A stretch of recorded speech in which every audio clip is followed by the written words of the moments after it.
Welcome back to Worldview. Once again, we have Robert Hunziker, the environmental journalist, here on the program to help us understand a little bit of what's going on. He recently wrote an article for UK Progressive magazine, called "Starvation, Riots, War: The Sleeping Climate Giant." It all goes back to climate change, and the climate change that we're experiencing derived from where? Well, basically, it's too much CO2 into the atmosphere, too much methane, and the methane problem is becoming extremely severe.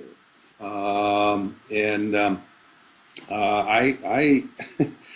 wish there were a solution to this. I guess the best thing that can happen is that people like yourself can put the word out, and hopefully this word's going to spread, and people are going to force their own politicians to do something about it, because things can be done.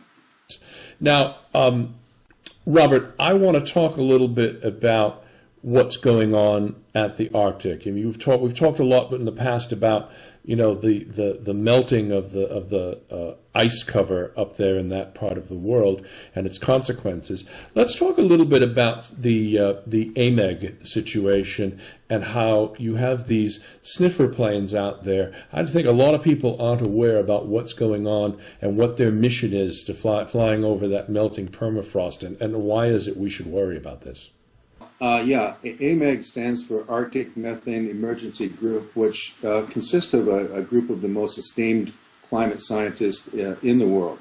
And they have really put out an alert to the governments of the world that the survival of humanity's at play here, at risk here, if you will, because of this warming of the Arctic and losing the albedo, which is the reflective surface of the Arctic, and so it absorbs more heat, and you get this self-feeding effect. The self-feeding effect, and the really big risk here, and what they're so alarmed about, is that it's jarring loose methane that for millennia has been trapped either in the permafrost or in what they call methane hydrates. Methane hydrates, that's ice that's trapped methane from millions of years ago. Help us please to understand why methane is such an important gas and what its release means. Well, it's 100 times more potent than CO2. Most people are familiar with carbon dioxide or CO2, which is released by power plants when they burn coal, for example. But methane is 100 times, for the first 10 years of its release into the atmosphere, 100 times more powerful than CO2, which means that the global warming effect is going to be exaggerated and accelerated because of this release of methane. They're finding plumes that are 1/2 mile wide out in the Arctic Sea, where the sea is bubbling. You see bubbles coming up over 1/2 mile. That's methane coming up from the warmth that's been absorbed into the ocean, into the Arctic Ocean. There is currently a study being done by NASA Jet Propulsion Laboratory out of Pasadena, California, where they fly a C-23 Sherpa aircraft 500 feet off the ground. That's extremely low flying. They call it flying in the mud. And they're taking readings. This is a 5-year study to find where this is, if it's happening, and how serious it is. And then there are labs that they send the results to in Boulder, Colorado, that are quite sophisticated. The instrumentation is quite sophisticated. So far, based upon the first full year of studies, they're somewhat alarmed by what they're seeing. Large plumes of methane are being released from the permafrost in the Arctic, up in Alaska, for example. And that's going to accelerate global warming, and it may lead at some point in time in the distant future to an extinction event where you lose maybe 40–50% of the species in the world. Once again, we're speaking with the environmental journalist Robert Hunziker here on Worldview Show.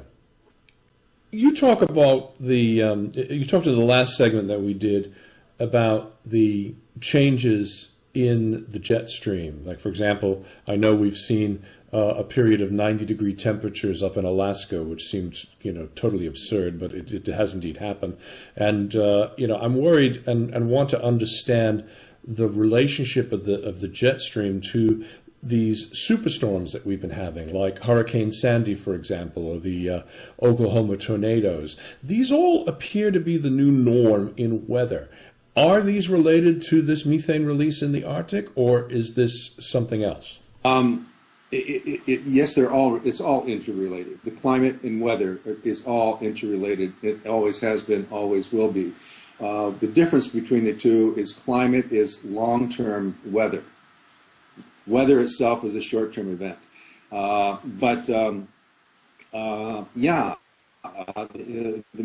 methane release is directly related to that, and it's only going to make it worse and worse.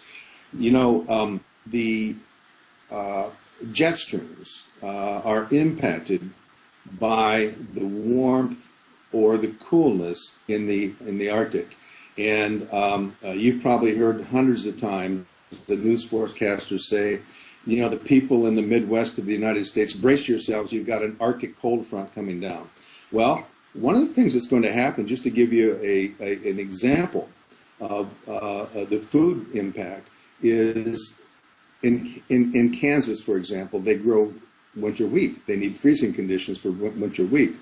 Those kind of freezing conditions that come down from the Arctic are actually warming up, and so it actually disturbs the winter wheat crop. Sure, without a frost, that winter wheat crop won't grow. I mean, we used to grow it in the Netherlands on my father-in-law's farm. Let me jump in with one last question here, because we are running a bit out of time. I mean, there was an article recently in Rolling Stone magazine by my favorite writer of all time, Matt Taibbi. We've seen his work on the financial crisis, but he did talk about the theoretical end of the city of Miami, and there was a level of realism there, having lived in that city or near it, that I could easily see. He talks about the aquifer, the Biscayne aquifer, that large freshwater body of water underground disappearing. He talks about storms as early as 2025, flooding out, taking out all the fresh water. Indeed, the entire city is left underwater and unable to pump it out. I really think that this was something that is more than possible. What other cities and what other areas are at great risk? And again, is this related to the Arctic melt and other parts of this climate change? Well, it's definitely related to it. And if, in fact, it continues, you're going to see the massive ice sheets, which are Greenland, Antarctica, and Patagonia, continue to lose mass. And as they do that, the oceans are going to expand. And by the way, as the oceans heat up, the water actually expands as well. So who's at risk? Try New York City and Los Angeles and Mumbai and Tokyo and all the major coastal cities of the world. Can this happen quickly? Scientists talk about something called a tipping point. And once you hit a tipping point, there's no turning back. And then things happen very, very rapidly. Could that happen in our lifetimes? It really could. It really could. Nobody knows the answer. But if you get to the tipping point where things start to cascade, where you have these ice sheets cascading, and we've seen early signs of that already in the Antarctica and also in Greenland. By the way, Greenland's temperatures are up 5 degrees Fahrenheit over the last decade. So beware and brace yourself, because life is going to get more difficult. It's going to be more difficult.